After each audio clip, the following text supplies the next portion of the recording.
मुझे लग रहा है कि one of the best stocks at this juncture. So जैसे मैं बता रहा था कि पीएम मोदी का vision not only on India level but global level पे क्लीन टेक्नोलॉजीज, डिकार्बनाइजेशन और एनवायरमेंटल प्रोटेक्शन पे फोकस बहुत ज्यादा है।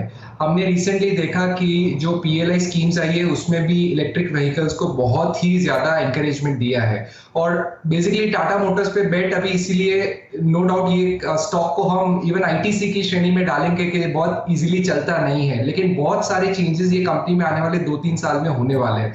सबसे पहले मैं बात बताऊं तो the leader at the top mister Chandra, he is a turn around specialist, technology specialist, और आगे जाते automotive companies will become technology companies जो बहुत ही टेक्नोलॉजी देने वाली है। और टाटा मोटर्स का जो इकोसिस्टम है, वेदर हम बात करें टाटा टेक्नोलॉजीज की, वेदर हम बात करें टाटा ऑटोमोटिव कॉर्प की, हम बात करें Tata Elxsi, Tata TCS, Tata communication services, ये सब एक बहुत ही बेहतरीन इकोसिस्टम टाटा मोटर्स के पास है। टाटा पावर जैसी उसकी सिस्टर कंसर्न है, जो इंफ्रास्ट्रक्चर की हम बात करें कि ईवी लॉन्च करें लेकिन इंफ्रा नहीं है, तो वो भी आने वाले 3-4 साल में 15,000 चार्जिंग स्टेशन डालने वाले हैं। तो फैंटास्टिक एक ईवी इकोसिस्टम बना रहे।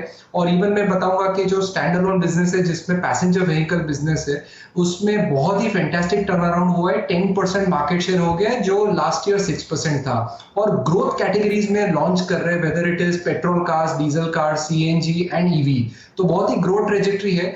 आगे जाते हैं हमारा मानना है कि जिस तरह से मैनेजमेंट ने गाइडेंस दिया है कि 2024-25 तक कंसोलिडेटेड लेवल का बैलेंस शीट बहुत ही स्ट्रॉन्ग कर देंगे और उसके लिए नॉन कोर एसेट्स भी मोनेटाइज करेंगे। उनके पास टाटा टेक्नोलॉजीज का स्टेक है, टाटा फाइनेंस का स्टेक है, वो सब नॉन कोर एसेट सेल करके भी और कैश फ्लो यूज करके भी वो लोग काफी बैलेंस शीट को स्ट्रॉन्ग कर देंगे।